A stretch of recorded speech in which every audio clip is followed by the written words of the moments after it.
Well, good morning, my friends. I have one goal in my time with you this morning for my keynote, and that is this. I just want to encourage you. We are at a stage in the school year where we're sort of holding on for spring break. Then we get a week off, we take a deep breath, and then we finish well. So I think a word of encouragement would be is in order for everyone. I'm from Texas, and same thing, word of encouragement. I'm going to start this process of encouraging you by sharing with you a story. Something happened to me on Monday, August 20th, 2008.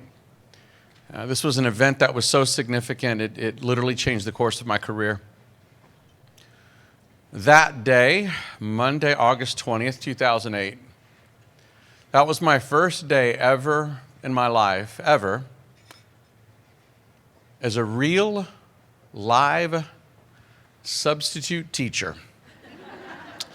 Now, since I'm a licensed psychologist, I know the best way to heal from a traumatic event like that is to talk about it. There's so much I could tell you about what a train wreck that day was, but I'll just give you some of the lowlights. I remember I was on my campus at 7 a.m. that morning, and I was so excited because I was going to change kids' lives. Man, I could feel it in my bones, right? And I knew this campus. They knew me. It was a Title I elementary school campus in Bryan, Texas. It's where my kids went to elementary school. I knew the faculty. I had done professional development for them. They knew me. I knew them. So I'm walking up to the campus first early that morning, and the receptionist sees me walk in, and I knew her. And I said, "Good morning." She said, "Good morning. I didn't know we have professional development today." And I'm handing her my ID so she can swipe it and give me a name badge. And I said, "No, ma'am, we don't. I'm actually here to substitute teach." And she said, "Really?" And I said, "Oh, yes, ma'am, really?" And she said, "Well, whose class are you going to be in today?" And I forgot the teacher's name. It was Miss Smith or something. I said, "I'm going to be in Miss Smith's class, 3rd grade." Well, as she's handing me my name badge and my ID, she says, "Good luck with that." I said, "Oh my gosh, the haters are going to hate, but I'm not going to buy into the negativity. I'm here to make a difference." Get to my classroom at 7:45, the kids showed up. Oh, it was chaos. Everything I knew went out the window. So this was their first Monday back at class. They were there Wednesday, Thursday, Friday. They had the weekend off, and this was their first Monday back for the school year, right?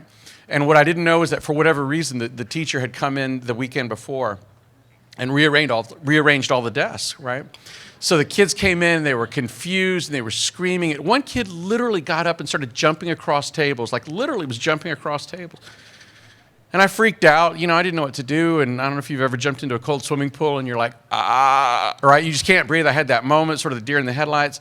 And I'm panicking. So what do I do? What do I do? What do I do? And so I'm thinking, well, being the first light bulb is, well, you're a school psychologist, behavior intervention, right? That's what you do. You need a behavior intervention for these kids, right? So I'm thinking, what do I do? And then I said, oh, I got it. Everybody knows if you've got a room of rowdy inner city 3rd grade kids, all you have to do to put the fear of God in them, oh, son, you just write their name on the board, right? So that was going to be my tier 1 research-based intervention. I'm going to write kids' names on the board. And I said, oh, but you know what? I'm no idiot. I know that not everybody's going to respond to tier 1. And I said, you know what, man? For those kids who don't have the fear of God put in them when I write the name on the board, do you know what tier 2 is going to be? Check mark, baby. Oh, yes, check mark. So this kid got up and he threw a book across the room. And I said, son, what are you doing? You just threw a book across the room. Yes, I saw you do it. You got up and you threw up. I was looking right at you. Yes, you did. Look, I'm not going to stand here and argue. You did too. I saw you do it, okay? I said, son, I'm done with you. That's it, man. What's your name? I'm going to put your name up here. What is your name? I said, all right. I said, hey, your little friend over there, what's his name? What is his name? I said, son, what's your name? I'm going to write your name up here. I'm not messing around. And it was stupid stuff like that all day long. It was a master's workshop in how not to lead a classroom. 12 hours after I stepped foot in that classroom, a bell rang. Finally, time for lunch, man. I said, are you kidding me? How is it only 11:15? So I'm trying to make this big dramatic point to the kids about how bad their behavior was and how disappointed the teacher was going to be. And I said, you know what's really sad? I said, we're about to go to lunch. I said, let me just count. So I turned around and I start counting names on the board. And I said, 28 of you are going to be stuck in here with me at recess. This little girl in the back of the classroom, she raised her hand. She said, sir, there are only 22 kids in this classroom. I said, do you want a check mark, little girl? I'll give you one right now. I'm not messing around, right? So sure enough, man, the bell rings and kids go to lunch. I grab my bologna sandwich and my venti Starbucks, and I'm a shell of a man, like at 11:15 a.m., you know. So I get down to the teacher's lounge, and I sit down at the first table. There was no one in there, and so I sat down at the first table I could find. And this teacher walked in, and she was actually my kid's kindergarten teacher, like this brilliant woman, you know, a Jedi Knight teacher. And she walked in, and she stopped, and she wasn't expecting to see me there. And it was this really weird moment of just me and her, you know. And she sees me sitting there at my table with my Starbucks and my bologna sandwich, right, and PTSD written across my forehead. And she's just not sure what to do, you know. And so in this really sweet kindergarten teacher kind of way, she walks over, you know, and just very quietly, and she put her hand on the table, and she said, Dr. Saenz, is there anything I can do to help you? And I looked at her for a minute, and I said, yes, ma'am, actually there is. I said, listen, I know you sort of know me, but you don't know me that well, but I'm going to ask you a question, and I just need you to give me an honest answer. And she said, well, okay, I can do that. And I said, great. I said, ma'am, where on this campus do y'all stash the red wine? That's what she did. She laughed. You're so funny, Dr. Saenz. I said, sister, I'm not joking. I need a drink. Really, where do you keep it? She wouldn't give it up. 2 seconds after I sat down with my bologna sandwich, another bell rang. It was time to go back to class, right? And I regressed, you know. And I'm just thinking, good Lord, I have not cried in a public school since 1976, man. But this sucks. I want to go home, you know. So I make it through the afternoon, and finally the last bell rings, and all the kids are leaving, and I'm done, man. I'm just like, get me out of here. And so sure enough, man, the last kid to leave the classroom was the one that had been riding me the hardest all day long, you know. Him and his little compadres in the corner, their goal was to break me down. His name was on the board. He had a check mark. He had a hashtag. He had an exclamation point. I think at one point I even gave him a pentagram. I was just so done with this kid, right? It was like his name and then a blotted out profanity right next to it. And so he's taking his time, you know. So he gets to the door, and then he stops, and right before he walks out, he turns and he looks at me, and he said, hey, Dr. Saenz, you're pretty cool, man. You gonna be my teacher again tomorrow? Dude, I looked that kid straight in the eye. I said, oh, dear God, I hope not. Right? So he left, and then the teacher from across the hall came over. You know, she had been checking on me throughout the day to make sure I still had a pulse. So at the end of the day, she comes over, she said, Adam, how did it go? And I said, you know what, I don't think it went that well. And she said, really? And I said, oh, yes, ma'am, really? She says, let me ask you some questions. She said, how many fights did you have to break up today? And I said, well, none. She said, all right. She said, how many kids did you have to chase across our railroad tracks over there today? And I said, well, none. And she said, you had a great day. What are you talking about? Right? So you know that saying that a picture's worth 1,000 words. A couple of days later, I think it was my daughter that texted me or emailed me this picture, and I said, oh my gosh, this picture captures my first day as a substitute teacher. Right there. Yeah, I'm that guy right there. I'm that guy right there. And this is that third grade class, man, just squatting the collective rear end of their bad behavior on my skills, and you can see who's coming out on top, and it ain't me, my friends. So that was it. That was my first day as a substitute teacher, 2008. People that know me, and I'm from College Station, Texas, they say, Adam, I don't get it, man. You've got 2 doctorate degrees. You've got Ivy League training. Why are you substitute teaching, for crying out loud? And I'll tell you why I started substitute teaching. It really all started in 2001. That was my first year as a school psychologist, right out of graduate school. It started with what I called the look that I would get. So part of what I did as a first-year school psychologist was this thing called consultation, right? So Adam, these are kids. We've tried everything. Nothing's worked. We need you to come in and observe and give us recommendations. Like, what do we need to be doing to be successful? So I would consult and do my thing, and I would observe kids in the classroom, on playgrounds. I would interview parents and just do my whole thing. And then after that, I would make recommendations like, oh, well, if we're going to be successful, this is what we need to do. Number 1. Number 2, right? I'd make recommendations.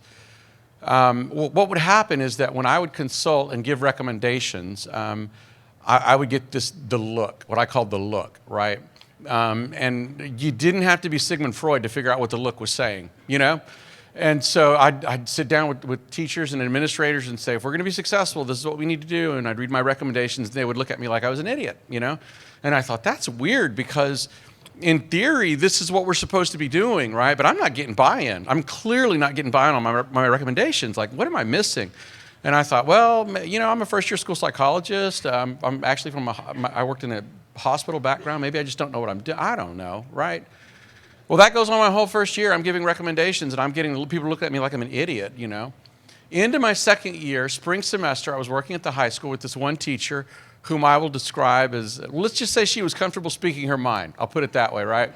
So she's got this kid in her class, and I go, you know, we tried everything, nothing's worked. Come to your recommendations, right? Your consultation thing, your consultation thing, right? So, okay.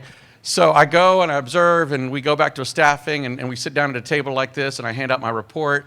Okay, if we're going to be successful, go to the last page, recommendation number 1, number 2, number 3. So I read through and I get the look, the whole predictable routine, right?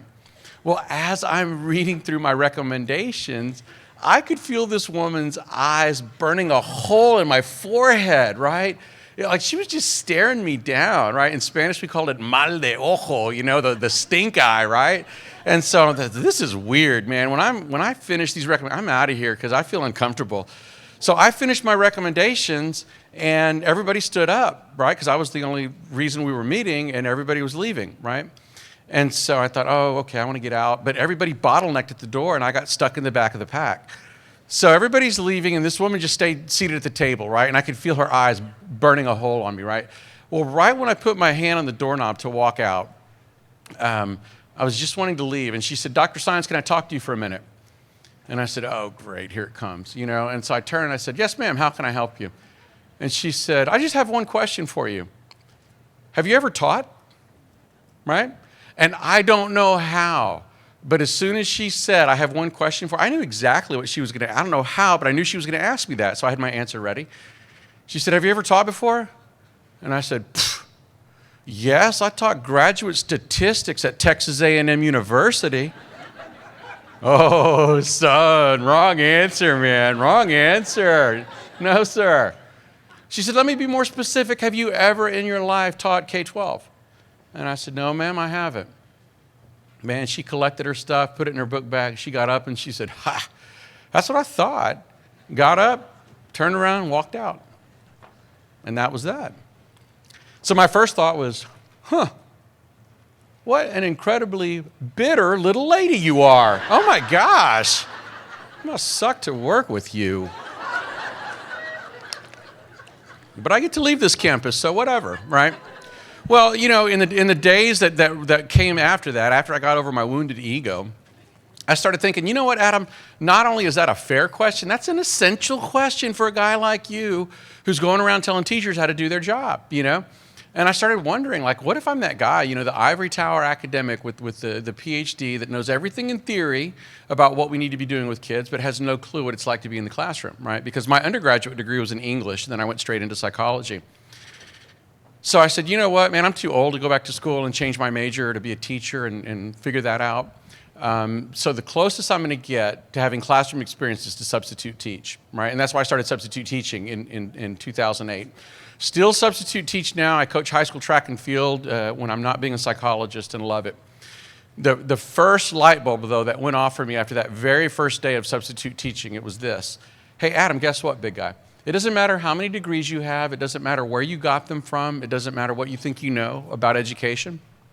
Unless you've actually taught in a classroom, unless you've actually done the work day in, day out, day in, day out, there is no way you will ever understand or appreciate how incredibly demanding that role is in a classroom and on a campus. It was a huge, huge insight for me.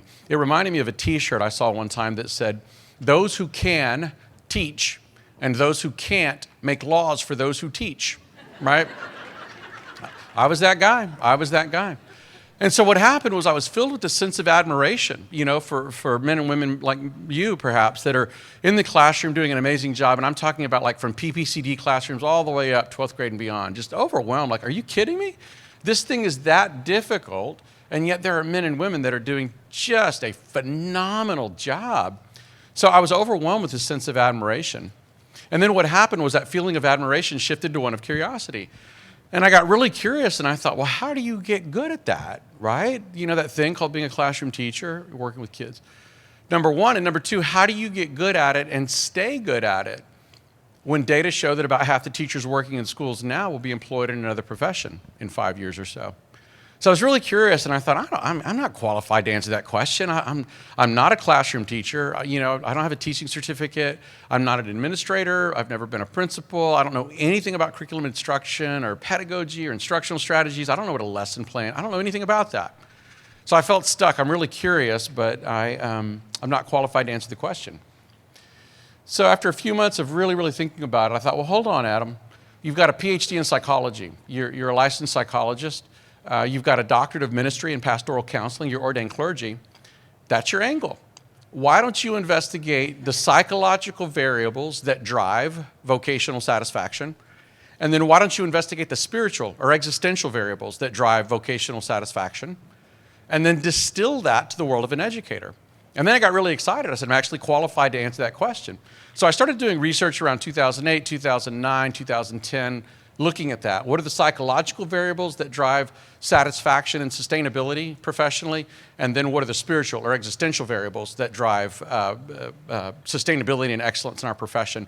And basically what I found is this, that no matter what I do, whether I'm a banker, plumber, lawyer, welder, tradesman, psychologist, educator, whatever I do, if I'm going to do it well, number one, and number two, do it sustainably so that I don't burn out, two things have to be true of me. Two things. Number one, I have to understand that what I'm doing, it's not just a job. A job is just a basic agreement to swap labor for a paycheck. I also have to understand that what I'm doing, it's not just a career. A career is just a job with advancement opportunities. But if I'm going to do what I do well and do it sustainably over time, there has to be some sense of calling for me in what I'm doing. And that is finding not the what, not the where, not the when, but why. Okay? And how I do that is whatever truth-finding rubric I use to navigate through life, whether it's rooted in a major world religion, philosophical belief system, rational empiricism, secular humanism, agnosticism, atheism, whatever rubric I use to find truth, I have entered into that rubric with these two powerful questions. Number one, who am I? And number two, why am I on this planet?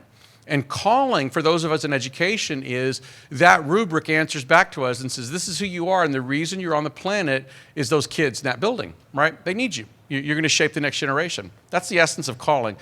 This is how it plays out in the life of the average classroom teacher. Let me ask this. By any chance, are there any first-year teachers in the house? Raise your hand if you're oh, yeah. Give them a hand. Give them a hand. Show them some love.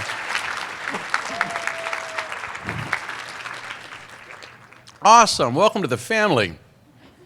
Suckers. You know how I can tell a first-year teacher on the first day of school? Oh my gosh, it's so obvious. Her hair is perfect.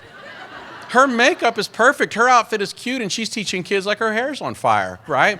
And if you're lucky, first-year teacher, if you are lucky, you will make it to October 1, and you'll look at your watch and you'll say, oh, good Lord, is it Thanksgiving yet, right? Thanksgiving rolls around, you sit down at the Thanksgiving table and you say these words, I can't figure out why I can't stop eating. 5 days, 7 pounds later, you go back to your campus and you say, oh, I got just enough juice in me to get me to winter break. By the time winter break rolls around, you get off work on Friday and you think back, you get home and you think back to Thanksgiving and you say, oh my gosh, I overate at Thanksgiving. I'm not going to overeat again. I'm going to drink. First thing when you do is you walk in, you open a bottle of wine, you pour yourself wait, did I say wine? Girlfriend, you are a first-year teacher with $60,000 worth of student loan debt. You can't afford a bottle of wine. You're going to sit down and twist the cap off of 40 of Mickey's. That's what you're going to do. You're going to sit down with your 40 of Mickey's, brown paper bag, twist it around it, box of tissues, remote control, and 2 weeks of the Lifetime Network. January rolls around, you're waking out of a drunken stupor. You say, I got just enough juice in me to get me to winter break or spring break. Well, spring break rolls around, and you say, you know what? I'm too tired to eat. I'm too tired to drink. All I want to do is sleep. I know what I'll do. I'll kick off my spring break with a little 10-minute nap. You lay down for your 10-minute nap. The next thing you know, your alarm clock is going off. You're late for work 10 days later, right? You slept through spring break. You wake up in a panic, and you say, hair, makeup, ain't nobody got time for that. So you go to your campus. I got just enough juice in me to get me through that date with destiny in April. My kids have to take a test. Well, by the time May rolls around, you're in full-blown zombie mode. You're not even speaking in complete sentences. You're just, right? Now you're showing up to work in curlers and a moo-moo, for crying out loud, right? How far you have fallen from grace. You got a little trickle of blood out of the corner of your mouth. What is that blood? It's that student. You tried everything, nothing worked. Pfft, I finally just ate him, man. I didn't know what else to do, right? Well, the only thing that's going to snap you out of zombie mode in May is you're going to walk into the teacher's lounge, right? And you're going to look in your mailbox. You're going to see a piece of paper. You're going to pull it out, and it's going to have your school corporation, your school district on top, South Bend, whatever, and it's going to have your name on it, and you're going to read it, and then you're going to rub your eyes like that and say, oh my gosh, can't believe it. Ha! They renewed my contract, right? I didn't get fired. So then you're all excited because you got a job, right? In year 2, you show back up and you know your lesson plans and you know the kids and you know the parents and the building and your college, all that, right? And so you start finding your stride. Year 4, you take on more responsibility. Well, right around year 5, you have what I call the Dunkin' Donuts moment, right? So back in my day, there was this old Dunkin' Donuts commercial, and I don't know if y'all remember that, but this guy would wake up at some ungodly hour, and what would he say? Time to make the donuts, right? And it's just this idea like, oh, I'm not feeling it, man. I don't want to be here, right? And I'll tell you, down in Texas, when we have our Dunkin' Donuts moments in schools, invariably it will happen between January 15th and February 15th. Invariably, right? What happens is the temperature plummets to 29 degrees Fahrenheit, and we freak out, right? So we see that magic 29, and we think, oh, there it is. And we start praying in Jesus' holy name for a snow day, right? Make it happen, right? And so you go home that afternoon, and the first thing you do is turn on the Weather Channel, and you look at that banner of all the districts that are getting canceled, right? Oh, make it out in Jesus. Like my mom says, aprenda la vela. Light a candle. You do whatever you have to do, right? Make it happen. Lucky 7. Well, so the temperature's 29 degrees, and in Texas, like if there's like a drip of ice on the stop sign, we shut the whole thing down like that. No snow days. Remember, we have to be safe, right? Well, there's no snow day, right? And so you wake up that morning and you're not feeling it. It's time to make the donuts, and you get in your car and you go to your campus, and you're sitting there and you're locked in your car, and you say, oh, I didn't sleep well last night, but that kid that's running circles around me, he slept like a baby, right? And he's going to be loaded for bear. And you're, stupid district, stupid parents, stupid kids, stupid curricula. I hate it, right? And then you ask this ever important question. Why am I doing this? Why am I doing this? They don't pay me enough for this. All the abuse I have to put up with. I get blamed for things that aren't my fault. I don't get credit for things I do well, right? And that's the central question. And you stop and say, you know what, that's it, I'm done. I'm going to get my real estate license, and they can take this job, right? And so, but in that moment, in that Dunkin' Donuts moment, I stop and I say, you know what, I could bail ship, I could go climb a corporate ladder, I could go sell real estate. But I remember when I went into my truth-finding rubric with those 2 questions, one of the answers involved those kids, right? And those kids are not going to be out in the houses that I'm going to show. They're not going to be climbing that ladder, the corporate ladder. They're going to be in that building, right? So that's it. Number 1, if I'm going to do what I do well and do it sustainably, it can't just be a job. It can't just be a career. There has to be some sense of calling for me, that finding the right why. Is my why compelling enough to sustain me through the ups and downs in any relationship? So that's the first thing. Here's the second thing. I don't find satisfaction in my calling. I don't find satisfaction in my calling. Instead, I find satisfaction in the totality of my life, and I take satisfaction to my calling. Okay, so let me explain what I mean by that. This idea that I'm finding satisfaction in my life and taking it to my calling. Another way to say that is that I'm practicing self-care. So we can think of our life as a wheel. Each spoke represents a major area. If I'm taking care of myself, which means that I'm being a good steward or a good manager of my emotions, my finances, my body, my occupation, all those areas, this is what my wheel looks like. That's me living my A game, right? That's peak performance for me. And it's awesome. When I'm not taking care of myself, though, my wheel doesn't even look like a wheel anymore. It looks like that red thing. And that's like my C- game. And what I know as a psychologist is that those 2 wheels represent 2 completely different people. If I'm the red wheel, my cup is always half empty, and if I'm the green wheel, my cup is always going to be half full, right? So for the red wheel people in life that live there, I mean, we all get there, but for people that live there, like that's their climate, that's their normal, I call those the Eeyores of life, right? From Winnie the Pooh, right? That's the person, if you give them a $100 bill, they're going to say, great, now I have to go to the bank to get change, right? Probably going to have a flat tire on the way to the bank, and When I get out to change my flat, I'm probably going to get hit by a truck and I'm going to get killed, so whatever. Thanks for this $100 death certificate you just gave me, right? Life suckers, man. Nobody wants to. Raise your hand if you know a life sucker. Does anybody know a life sucker? Yeah, you do. Raise your hand if they're sitting right next to you. Anybody? We got hands there and there and there. Man, nobody wants to be around a life sucker, for crying out loud, right? But if I'm the green wheel, my cup is half full. I'm a life giver. And I show up to my campus, into my classroom, working with my students, and I say, what's the problem and how can I be part of the solution?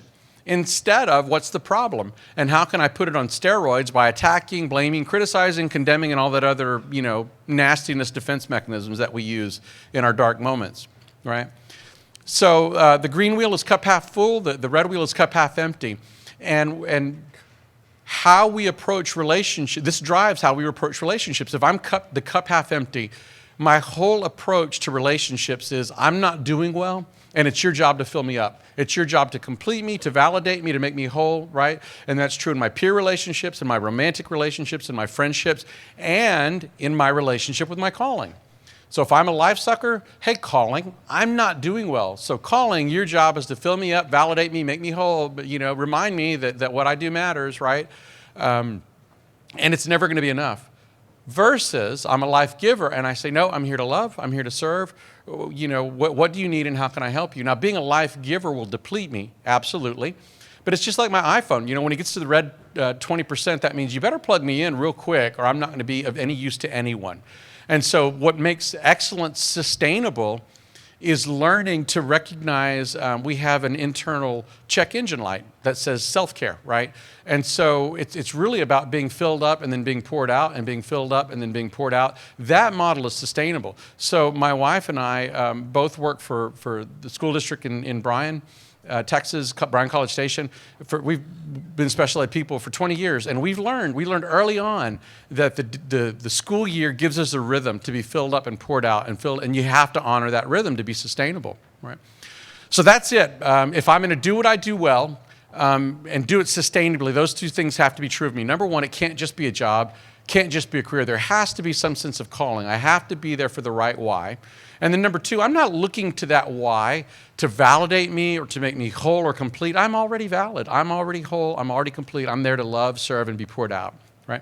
And out of that research, I ended up writing my book, The Power of a Teacher. If I'm in education, how do I do those things? And that was this book was released in 2012. And then over the more I worked with teachers and more I worked in my clinic in College Station, the more I realized how deeply, deeply relational effective learning is.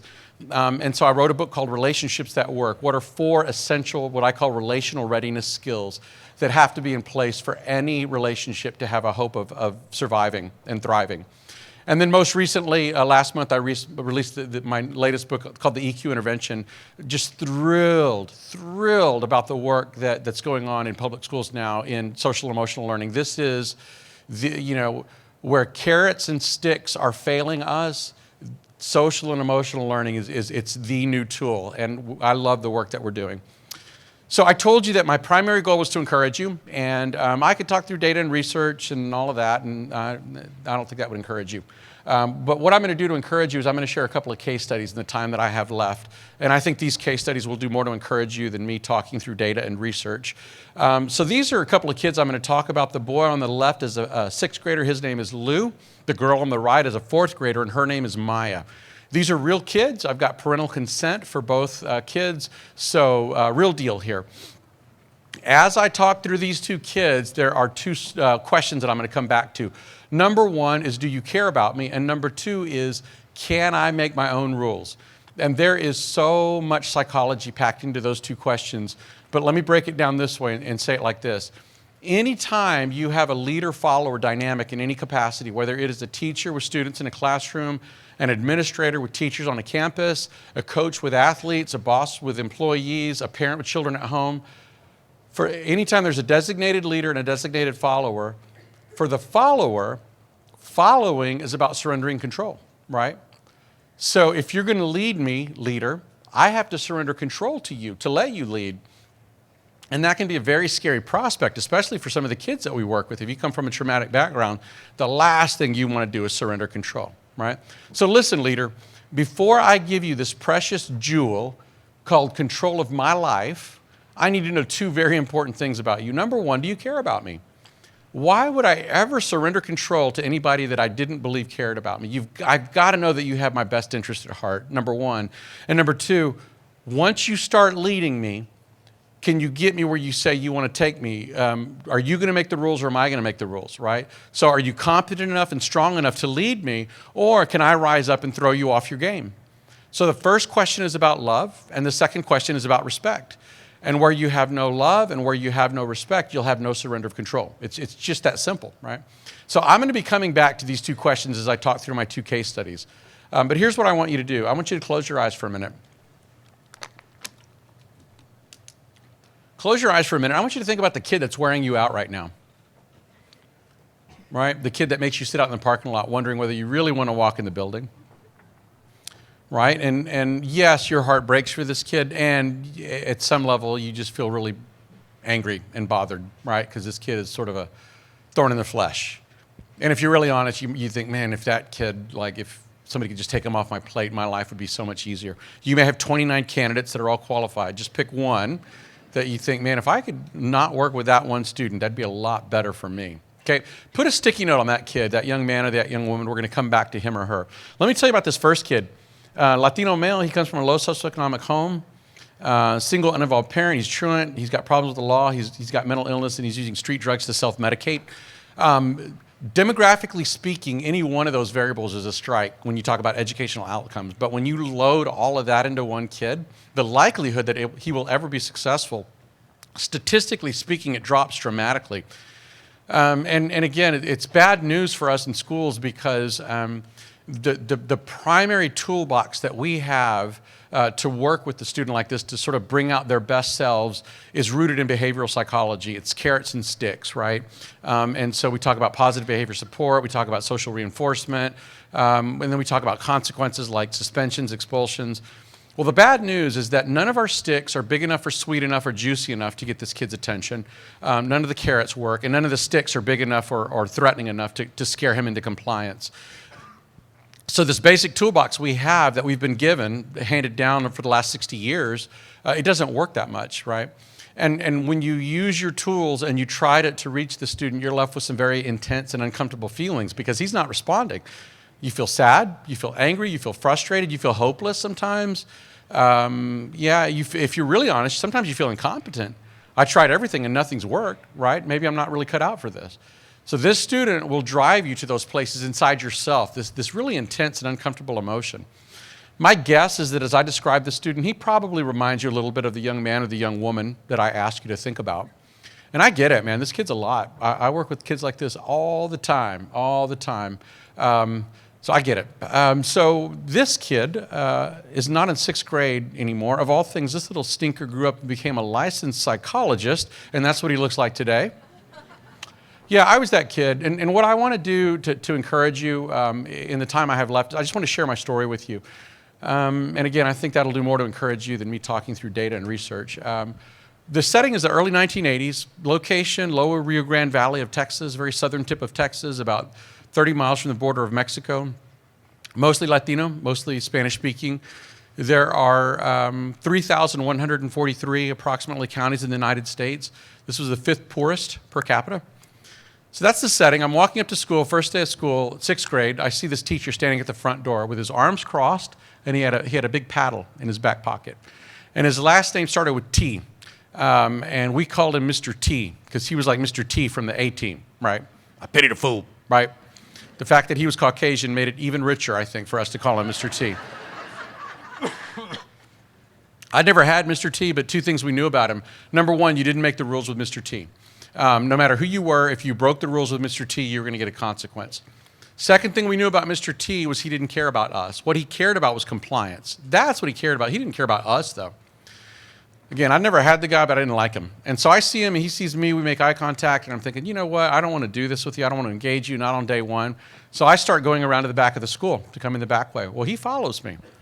Gets right up into my space, and he holds out his hand. He said, stop right there, young man. He said, listen, I know who you are. I know who you are. Your name is Saenz. I talked to your teachers from last year. I know you gave them a run for the money. I know that your older brother's about to drop out of high school. I know you're running the streets. I know you're using drugs. I know you got problems with the law. I know that your mom's she doesn't care about you. I know your dad, he's out of the picture. I know everything about you. So don't even come onto my campus, into my classroom and act like you're all that. I already know who you are, right? So the game's up. And he said, but I want you to understand one thing, young man. From the moment you step foot onto my campus, in my classroom, I'm not going to put up with it this year from you.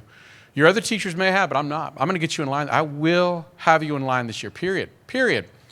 And then he said, in fact, young man, if you so much as even speak a word of Spanish in my classroom, me and you and this big brown paddle that I have right here, we're going to march down to the office, and we're going to take care of business. And then he leaned over and he pointed his finger in my face, and he said, do you understand me, young man? And I knew right away he meant business because he was Mr. T. So I leaned right back into his face and I said, "Sí entiendo, pendejo." We've got Spanish speakers up here in Indiana. That's awesome. I never know who's going to get that. For those of you who didn't understand it, I will translate. It means, yes, I understand perfectly.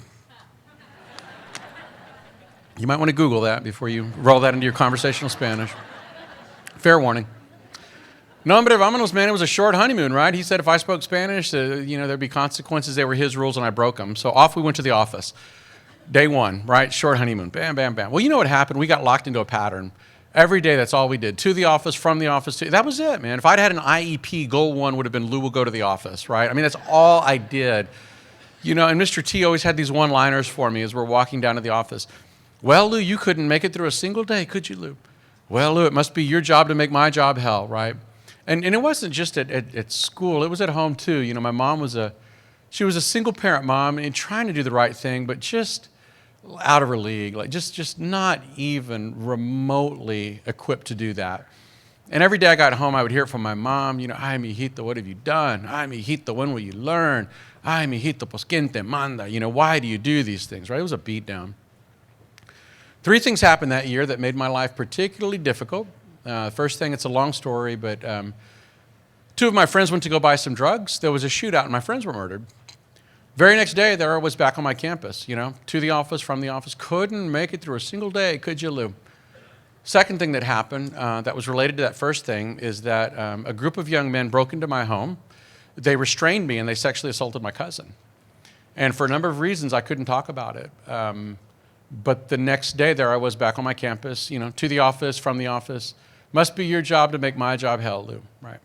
The third thing that happened is that I was arrested for possession. And man, I will never forget the look on my mom's face when she came to get me that time, the anger in her face. I knew she was done. And she voluntarily relinquished parental rights. And I went to live with a family several hundred miles away. I was down in the tip of Texas. Several hundred miles away, I moved to what was then this tiny rice farming town outside of Houston, out in the sticks called Katy, Texas, right? It's huge now, but back then it was 1 elementary, 1 middle school, 1 high school. I'd never seen so many pickup trucks in my life, So I rolled into Katy and I said, you know what, I don't fit in here. I grew up in a place that was mostly Latino. We all spoke Spanish. Nobody speaks Spanish. I'm the token brown boy. Nobody dresses like me. Nobody listens to my music. But I'm good because all I know is none of these teachers know any of those teachers back home. None of these kids know any of those kids back home. And, man, I couldn't score a joint in Katy, Texas to save my life. And Lord knows I tried, man. There was just no dope in the rice paddy, right? So that was that. I did pretty well at Katy Junior High and Katy High School. But then my senior year, my depression kicked back in because the family that I live with, they said, listen, we care about you, but you need to understand when you're 18, when you graduate, you're on your own. It's up to you now. And I was terrified, because I just knew, like, no. Like, when you take all the structure away from me, I'm done, Back then, I mean, this was in the 80s. It wasn't like you went to somebody when you were a kid and said, I feel sad. I'm crying all the time. I don't like being around people. I don't want to do things. I don't want to take a shower, Oh, really? It sounds like you're depressed. Let's get you evaluated. We can get you treatment. I mean, none of that happened back then, right? My thinking back then was, well, you just forget the past and you move on. And it just doesn't work that way. Well, sure enough, I graduated from Katy High School, and that's when the bottom fell out. I ended up in San Antonio. I was working as a dishwasher. I was sleeping on a floor in a shack behind a house, and I didn't own much. I had a sleeping bag, a pillow. I had a suitcase with some clothes, and I had a box of journals. And that box of journals was my prized possession because I had learned all the way back in 6th grade that between the covers of a journal was my only safe place in the world. That was the only place I could express what I was thinking and feeling without fear. So I had learned to use journaling as a therapy tool. And I remember coming home from work one morning about 3 a.m. I'd closed the restaurant and I was just incredibly depressed. It was the darkest time in my life. So I came home at 3 a.m. and I thought, I'm overwhelmed. I need to write. I need to get some thoughts out, right? So I laid out my sleeping bag. And then as I reached into my journal box, I saw these 2 pieces of paper. I didn't recognize what they were. And so I kind of dug in there and pulled them out. And I was blown away at what I found. They were letters that had been written to me by 2 of my teachers my senior year at Katy High School. I completely forgotten about this, but one was written to me by Joella Exley, who was my English teacher, and one was written to me by Polly McRoberts, who was my creative writing teacher. And so I pulled the letters out. This is part of what one of those letters said. You're extremely talented and intelligent, but most importantly, you have a good heart. I know you will use your talents to help your fellow man, and that's the most satisfying life a person can have. It said some other things, but that's really what jumped out, and it was signed by Joella Exley, who was my English teacher. So I folded that letter, put it away, pulled out the second letter. This is part of what it said. Don't quit writing, especially in your journal. Someday it may be the basis for your book. You have insight, sensitivity, intelligence, maturity beyond your tender years, keeping you your special person. And it was signed by Polly McRoberts, my creative writing teacher. It said some other things, but that's really what jumped out. And those words just destroyed me, because I thought, hold on, I know who I am. I'm Lou Saenz. I'm a 19-year-old version of that 6th grade kid that's never going to make it through a single day, whose job it is to make your life hell, who's never going to learn, right? I'm working as a dishwasher. I'm sleeping on a floor. I've got no hope. I've got no future. I've got no family. I've got no education. I've got no money. I wouldn't say I've got nothing, because here's what I do have. I have panic attacks. I have thoughts that won't go away. I have a pervasive mood of unhappiness or depression. I have crying spells that I can't control, right? I wasn't suicidal at that point, but I remember thinking, are you kidding me? I'm 19 years old and I've got another 60 years of this life to put up with. What's the point, right? And the one thing I do have is a big fat bag of dope that might help me get through the day. That's what I have, right? I know who I am. But here were these 2 women for whom I had tremendous respect that were disagreeing with me. And because of just who they were and the way they lived their life in front of us, not as teachers, as human beings, I couldn't blow them off because I knew they wouldn't have written those words if they didn't absolutely believe it, right? So back and forth I went. Who's right about me? I think I know who I am, but here are these 2 women that are saying something different, and it tortured me for a solid 3 months. Finally, I said, I can't take it anymore. Here's what I'm going to do.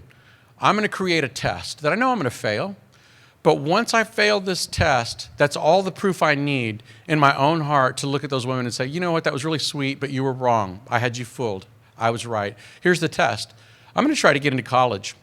I have no idea how you do that. Neither of my parents went to college. I don't have any money. I'm not college material. But once I fail at that task, that's all the proof I need to look at them and say, you know what, let me go live my miserable life. Got on a bus, took a bus to UTSA, University of Texas at San Antonio. My very first experience on a college campus was a panic attack. Stepped off the bus. As soon as the doors closed and the brakes hissed and that bus pulled away, my thoughts started racing. You don't belong here. You're not college material. You don't have money. You're not smart enough. You're never going to get in, right? Brown kids don't get degrees. Who do you know that has a degree? You get back on that bus. Just thoughts were racing. My heart was pounding, and I just went up to the first kid I saw with a backpack, and I said, are you a student? And he said, yep. I said, man, how do you get in? How did you do this? And he said, well, you need to go to that building over there and talk to these people. Long story short, met some amazing people that case managed me through every step of the way. And so, I submitted my application and said, whatever, I'm done, right? Several months later, I'm there at the restaurant, just cleaning dishes back in this steamy area. And the manager comes back and he says, hey, man, you got a letter from UTSA. And I said, what's UTSA? And he said, the university? And I said, oh, that. And so I'm thinking, okay, great. Well, this is the flush letter. This is where, I get my data, right? Open it up. And instead of, we sincerely regret to inform you, it said, congratulations, you've been admitted, right? And I was kind of like, I don't know, man, maybe, right? So I said, all right, well, I'll go up there and see what they say. The question isn't, can I get into college? The question is, can I do college? And I can't. It's really a moot point. I'm going to fail. I'm going to fail out. So the first course I had to take was a remedial, English 101 kind of thing, just one course. And I took it, and at the end of the semester, I passed. Not only did I pass it, I made an A. And that was the first time in my life I gave myself permission not to believe Miss McRoberts and Miss Exley, but just to consider maybe they were right and maybe you were wrong. Maybe, right? On the one hand. On the other hand, this could have been a clerical error for all you know. You should probably take another course, right? So I took another one that spring and I passed it. And every semester, like, okay, I'll sign up for these two, but this is going to be the one that's going to do me in. This is where I finally get exposed as an imposter and they boot me out, right? And then the next thing you know, I'm taking Shakespeare and Chaucer. Just before I turned 27 years old, I graduated with my undergraduate degree in English. Never thought I was going to get a college degree. Never thought I was college material. Never. And finally, now that I was in my mid to late 20s, I said, that's it. I'm done being Lou. I'm done being that kid whose job it is to make your life hell, who's never going to learn, who can't make it through a single day. And I said, they were right about me. Miss McRoberts and Miss Exley could see something in me that I couldn't see in myself so many years ago. And then psychologically, just as a way to give myself permission to be somebody else, I said, I'm going to start going by my first name now. My name is Adam Lewis Saenz, and I've always been Lou. I'm going to be Adam from now on. Maybe Adam can live into this different life. So I finished my degree. I finally got a job coordinating mental health services for kids in foster care for a private foster placement agency. Finally had money and benefits, finally got medication, finally got therapy, finally got treatment. Started my master's in counseling. And then by the time I finished my master's, I'd realized they were right, you were wrong, Adam. Found a lot of healing through my treatment and therapy. Then I said, I love school, I want to keep going. I applied to Texas A&M to a PhD in school psychology, was accepted, did 4 years of coursework there. And the very last thing we have to do as psychology doctoral students is a year of clinical training. It's called your pre-doc internship. I applied to Harvard Medical School. I was accepted, did my major rotations at Boston Children's, and the whole thing came full circle in March of 2001. I remember I was sitting in Logan Airport in March. It was snowing outside. I was waiting for my flight. I was going to fly back to College Station to defend my dissertation. I was going to graduate in May, and I had applied to postdocs at Brown, Yale, and Columbia, and Brown was my top choice because of the clinical work. So I'm sitting waiting for my flight, and my cell phone rang, and I didn't recognize the area code. So I answered. I said, hello, this is Adam. A voice on the other end said, Adam, hey, this is Dr. Jay Reeve at Brown Medical School. Listen, we got your paperwork. We really enjoyed our interview with you, and I'm calling to offer you a faculty appointment here at Brown. We'd love for you to come join us and finish your postdoc. All right, and I was thrilled, right? This is my top choice, and I'm sort of like doing the happy dance and all that, and he's telling me about the research and the clinical work. Well, as he's talking about what the position entails, I had an incoming phone call, and I didn't recognize the area code. And I said, Dr. Reeve, I'm so sorry to ask, but do you mind if I put you on hold? I've got a call coming in. I think I need to get it. And he said, sure, no problem. So I clicked over and I said, hello, this is Adam. And then a voice on the other end said, Adam, hey, this is Dr. Chuck Sanislow at Yale Medical School. Listen, we got your paperwork. We really enjoyed our interview with you, and I'm calling to offer you a faculty appointment here at Yale to finish your postdoc. I said, dude, I got Brown on the other line. Let me call you back. Click. Switched over, took the position at Brown, and then hung up, and that's when it hit me, like jaw, like almost literally on the floor, mouth agape. Did I just hang up on Yale because I had Brown on the other line, And that's when I realized, Adam, you can write your own ticket. You're qualified to do what you love to do, which is practice psychology at any hospital, any university, any school district in the country. And you're bilingual, for crying out loud.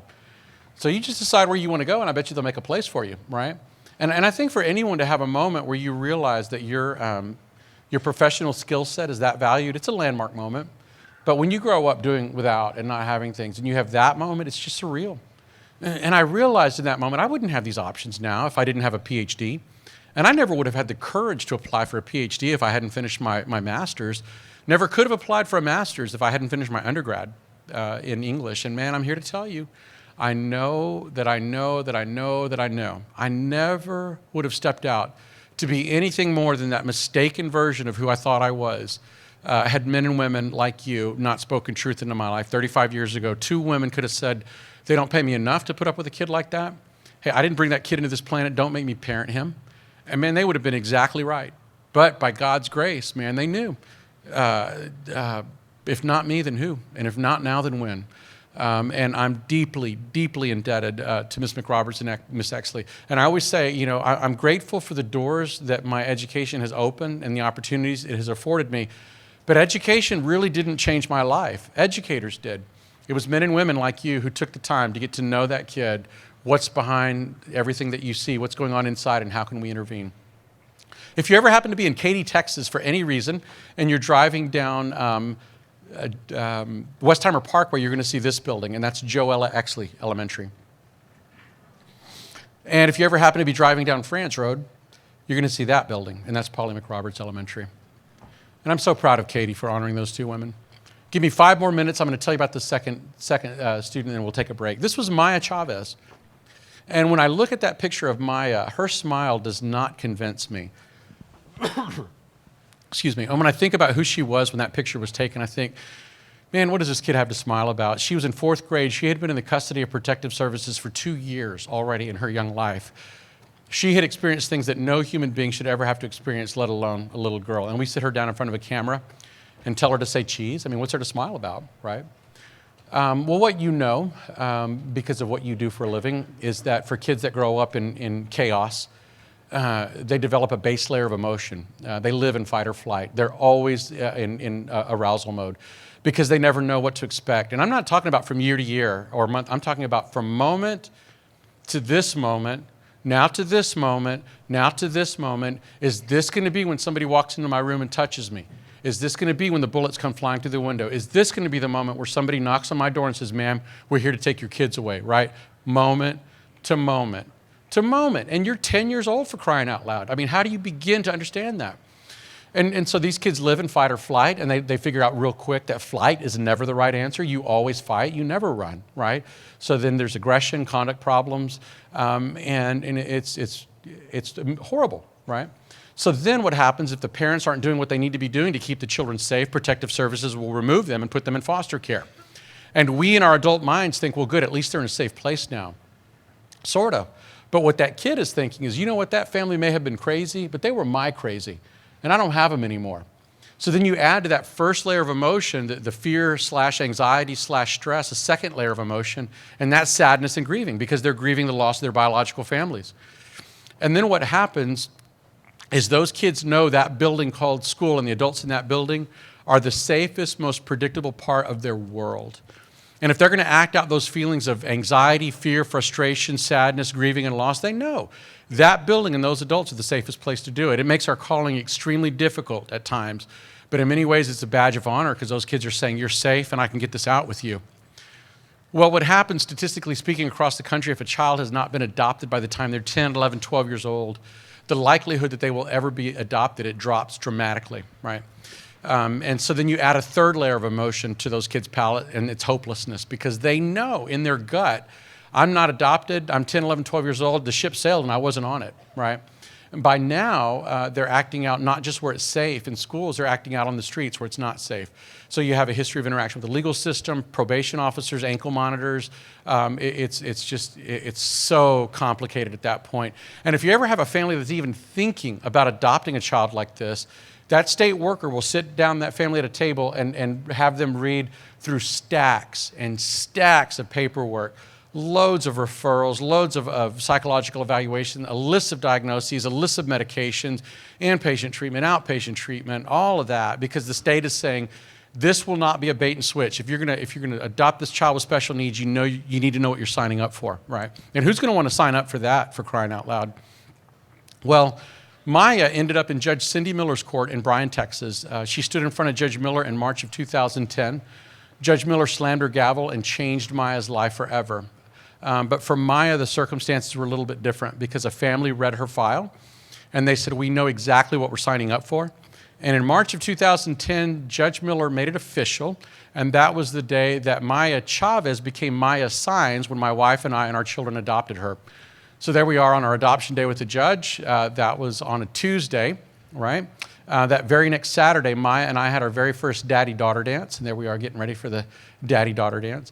And she was so cute. I said, all right, sweet girl, you've got a new dress, you've got new shoes, you are beautiful. And I said, you know what, before we go to the dance, I'm going to take you out to eat dinner, anywhere that you want to go. And man, her little eyes lit. I said, are you kidding me? Anywhere I want to go? I said, anywhere you want to go. You name it. Steak, lobster, seafood, I don't care. Chick-fil-A. Chick-fil-A. So we had a chicken sandwich and waffle fries in our formal wear. It was the bomb. So after dinner, we went to the dance, and I remember all day just thinking like, she'd only been with us for about 6 months at this point. And I just remember thinking like, I want to make one point of connecting with her at the dance tonight, just so we can really kind of go to the next level in terms of understanding each other. So we had dinner, we had Chick-fil-A, and then we went to the dance and got there into the gym, and we got our punch, and we settled in to our table, and there was a few moments of kind of awkward silence. And then I remember I reached over, and I held her hand, and I took that picture. And I said, sweet girl, let's talk. I said, there are two things we need to talk about. Number one, you have a job, and number two, I have a job. So let's talk about your job. Your job is to follow the rules, sweetheart. And I said, there's not a comma at the end of that statement. There's a period. You don't make the rules in the family. Mom and I do, and your job is to follow them. And I said, you're 10 years old. You haven't earned any of my trust. My hope is that by the time you're 18, you've earned enough of my trust that you're making your own rules, right? Because you'll be an adult at that point. But for right now, you're 10, and you don't make the rules. Mom and I do, and your job is to follow them. Do you understand that? And she said, oh, yes, sir, I do. And I said, great. And so that's the first thing. Here's the second thing we need to talk about. I have a job. Let's talk about my job. Do you know what my job is? And she said, oh, yes, sir, your job is to make sure that I follow the rules. And I smiled and I said, oh, no, sweetheart. I said, I want you to look at my eyes when I tell you this, because this is one of the most important things I will ever say to you. And I said, sweet girl, my job is to lay my life down for you. My job is to love you, to protect you, to provide for you, to comfort you, to nurture you, to encourage you, to be there for you. And I said, sweet girl, there is no thing on this planet more valuable than you, not even in the same category. And my job is to lay my life down for you so that you will understand your value, because once you understand your value, you will live as though your choices matter. You will understand that you were not a mistake. You will understand that just like me, you have a calling, you have a purpose, you're here for a reason on this planet.